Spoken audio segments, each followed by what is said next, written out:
What is up, team? Welcome back to another episode of the Red Storm Rapid Reaction Podcast. I'm Cole Latchaw. Brother Sean's in the building, filling in for Pat. Pat was at MSG today to watch your number one ranked in the Big East, St. John's Red Storm, take it to Butler, 78-57, getting to the Big East tournament semifinals again. Really a dismantling of Butler, just tremendous defense played on their best players, Pierre Brooks and Telfort. I thought so. You had some great individual performances. RJ Lewis, Big East Player of the Year, looked every bit of the Big East Player of the Year today. Kadari Richmond flirts with another triple-double. Aaron Scott, despite being in foul trouble in the first half, has an absolutely tremendous second half. We'll get into it, but Sean, what did you think about this dismantling of the Butler Bulldogs? Yeah, I mean, I saw one of the quotes that Rick had in the post game about, we probably don't shoot as poorly as the numbers would show.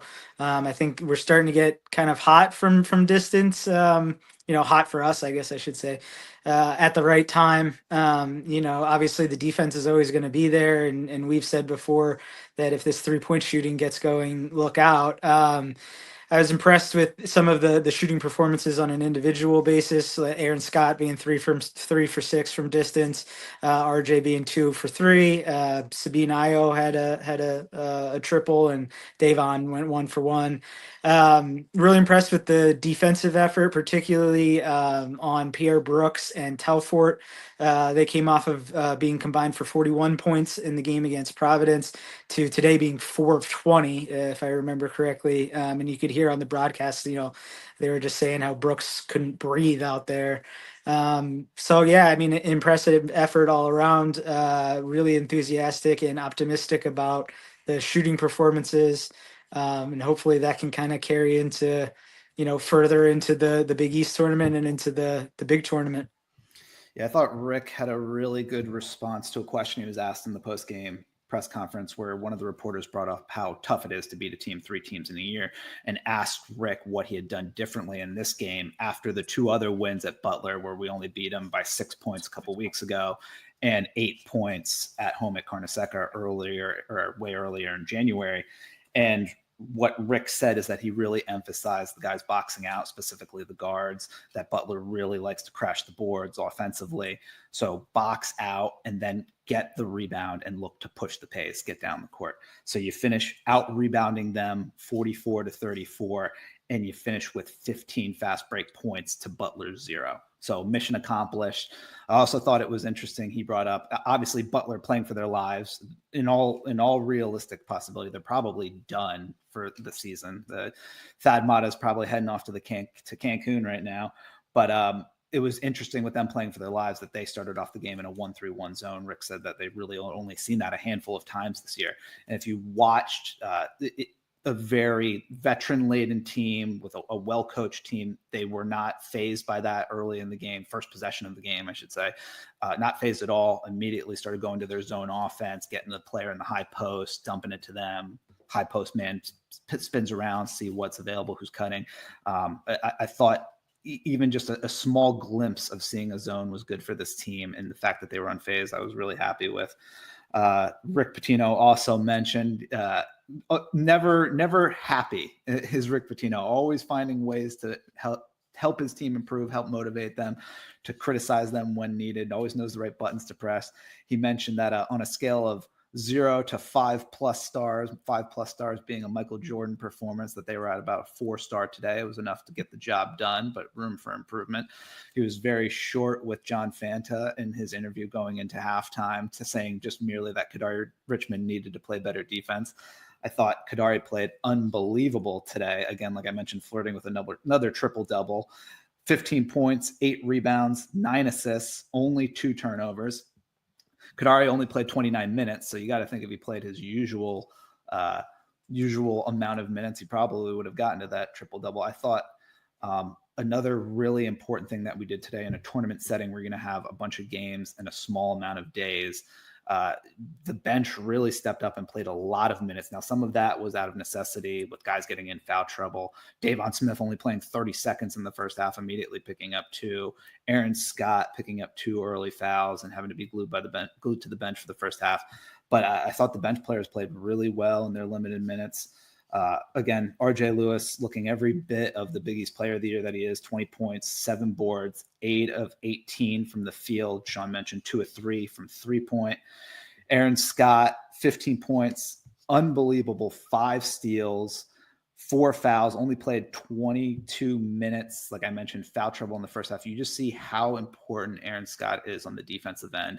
I thought actually Ruben Prey, for all the accolades that we've given him over the course of the year, played very poorly today in substitution for Aaron Scott, specifically in the first half, in one of the mid timeout coaching scenes that they had on the broadcast. Rick Pitino was yelling at his guys for not playing defense and said that he had no hesitation to quote unquote bench their ass, just like he had done to Ruben for not playing D. I thought he struggled, did finish with I think 3 rebounds. Yeah, 3 boards in only 9 minutes. But I got lost a few times on defense, gave up some open threes. You just see how important Aaron is to this team defensively and how essential it is. He's gotten into foul trouble a couple times. Obviously, we know how Rick will sit a guy immediately in the first half that has 2 fouls. Just essential that he doesn't get into foul trouble. Both him and Rick were asked about that in the post-game press conference. Both recognized that specifically his first foul was kind of a cheapo, where he had the guy dead to rights, had the guy pick up his dribble, and then just reach going for a steal, which he shouldn't have done. But just insanely how important he is defensively, and amazing for him to get 5 steals in only 22 minutes. Kind of a down night for Zuby, 4 points, 7 boards, 26 minutes. Sim showed flashes, as he always did, didn't shoot particularly great from the field, 4 points, 4 rebounds, 2 for 8 from the field, but I thought played really, really solid minutes, played probably the most out of the starters with 30 minutes. Sadiq Ayo, despite Ramadan still going on and him being fluid deprived, still played a great game. 5 points, 3 rebounds. I thought played good defense. Lefterist Pat, of course, texted me with his incredible performance. I thought he played great in his 15 minutes, 6 points, 3 assists, a steal. And Pat also said, watch out for Lefty once those 3s start falling. 0 of 2 today, or his only 2 missed field goals. He had a couple good looks. Form looks good once it starts dropping. Pat will really start bragging. I thought Vince looked good in limited minutes, 12 minutes, 6 points, 2 boards. He does have a really good touch offensively. I think his defense has to improve, especially as a 7-footer. Doesn't really get up off the floor all that great, so it doesn't defend the rim as well as you would like from a guy who's 7'1". But if we can get some of those private coaching sections with Rick Pitino over the offseason, and he can make a leap similar to how Zuby did, maybe Vince can be a real player on this team next year. But already his offensive game, I think, is there. It was interesting.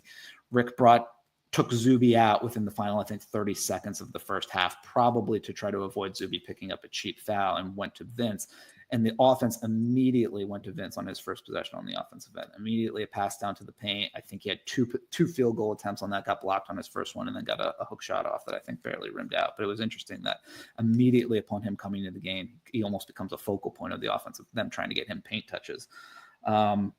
Davon, Sean mentioned, with 3 points, making his only 3-point field goal attempt, 1 for 3 total from the field, 4 boards. It's amazing how good of a defensive rebounder he is for his size. 2 assists in only 12 minutes. I mentioned the 2 fouls in the first half. You got to hope and pray for Davon's continual health. It's just, he's such a difference maker on this team. Made that 3-pointer immediately. First thought in my mind when that went through was like, oh, great, shoulder looks fantastic. Immediately comes down on the defensive end, gets a tough screen, which in my opinion should have been called a moving screen.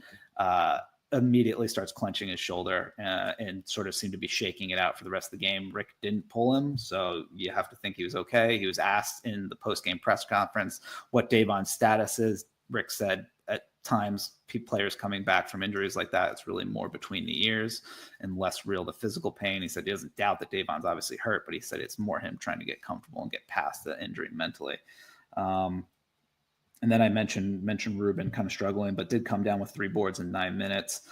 I think we expect a little more from Cornrow Ruben now, especially after he's performed all season. But again, the type of jump that these guys, Ruben, Lefty, are going to make from year 1 and year 2, they're going to be solid contributors next year. Sean, anything jumping out to you with the box score with the guys? Yeah, I mean, look, this time of year, it's all about kind of fine tuning. You know what we have with a lot of these guys, so it's huge for, like you said, some of these bench guys to get big minutes and kind of get that confidence going. I think we saw that with Vince and Lefty, and continuing with Io. For the stretch run, that's very valuable. Obviously, we've talked about the shooting, getting that going would be a huge asset. We spoke off air about this. A lot of the rival fan bases had kind of said St. John's is going to really struggle when they get to the tournament, when they encounter a tight whistle. You kind of saw a little bit of a tighter whistle on St. John's part, at least today, and still performed exceptionally well. Yeah, really Yeah, excited. only 4 free throws attempts for St. John's today. I think the first half, or I should say the second half. Sorry. At one point, it was 9 fouls on St. John's to only 1 on Butler. To your point, a tighter whistle, and we still had as good of a defensive performance as we did was really impressive. Yeah, yeah, and you saw that with the guys picking up 2 fouls really early in the game, when the whistle was tight, and how they kind of were able to adjust to that. Just back to your earlier point, it's really funny because in all sports you hear how hard it is to beat a team, 3 times or multiple times in the NFL and in college basketball, but it's kind of like you almost have to wonder, with Rick being arguably the best X and O coach of all time. It's also the third time he's getting a look and being able to plan for somebody. So it's almost like, is it the reverse? Because it's like the more Rick sees of a team, the more prepared, the more he's gonna have for them. I think it's gonna be really interesting with Marquette. Obviously we were there, we were in the building. Cam Jones is an unbelievable player. We had said, other than our guys, probably one of the better players we've seen St. John's go up against in years, maybe even. So it'll be interesting to see how we prevail with seeing them for the third time, and obviously coming off of the miraculous win, the other day. So, and obviously, you just kind of keep praying for health. Get these guys in tip-top form. You had mentioned about the Cooper Flag injury. I mean, that's nightmare stuff. You know what I mean? Like we just continue Davon continuing to heal and have our guys right and ready to go for the big show. So you mentioned Marquette next. Obviously, we'll play them tomorrow at 6:30. Early lines are St. John's -4.5. So interesting. Rick was somewhat critical, somewhat potentially joking about our fan base turnout today. Said it was a bunch of blue in the stands. Now that could have been blue for Xavier, blue for Marquette, blue for Butler Bulldogs.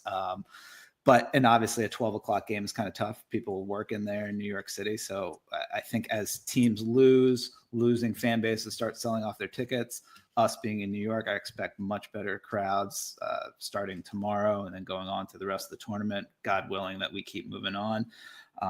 Cam Jones, just absolute incredible performance today, pulling his team back. I think they were down as much by 14. Just an unbelievable game between them and Xavier.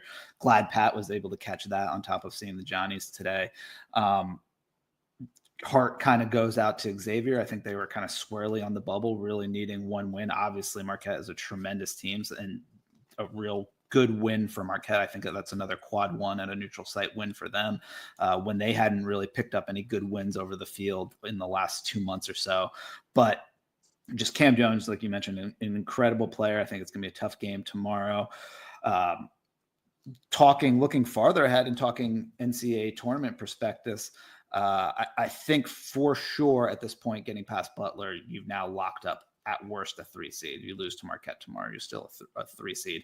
I saw Joe Lenardi, noted Big East hater, released sort of a midday update bracketology, and he had us now as the 9th overall seed, so the highest 3 seed. So still you have your ability to play your way into that 2 seed realm, even for someone like that I said like has a clear bias from ESPN, anti Big East. But even he's recognizing that St. John's is sort of on that cusp of that 2 line. You hope for some maybe losses from the teams in front of us on that 2-1 line. Maybe you have the chance to move up. Just crazy to think that we're here. I also just getting back to the Butler game.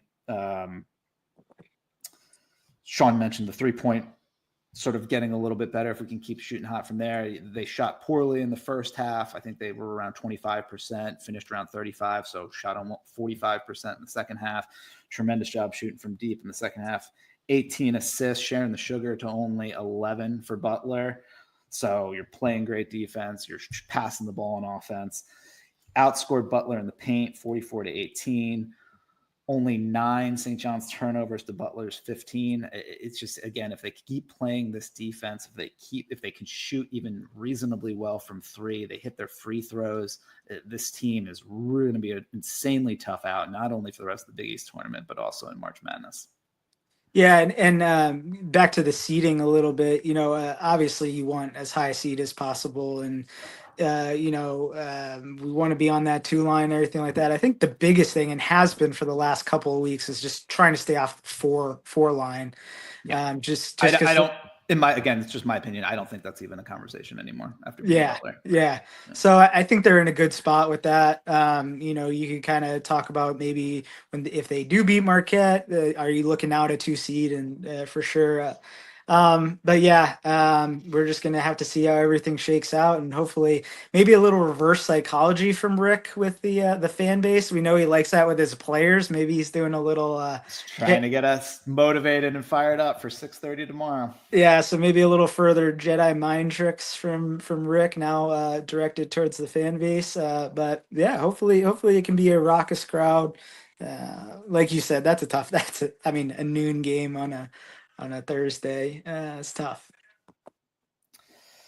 Yeah, well, I think tough is the key word. St. John's going to be a tough out, again, is from my opinion, in the rest of these tournaments, not just this, but also the NCAA March Madness tournament. I hope and pray that all of Johnny Nation gets to have and experience a magical, wonderful rest of the March. Hopefully we're dancing for quite a while, well into early April. Sean, I don't have anything else to talk about this Butler game. We'll look forward to chatting again tomorrow night after the Marquette game, hopefully after a St. John's win. And then we can start talking about a Big East tournament final championship game. So for Brother Sean, I'm Cole Latshaw. This has been the Red Storm Rapid Reaction Podcast. Talk to you next time. Peace.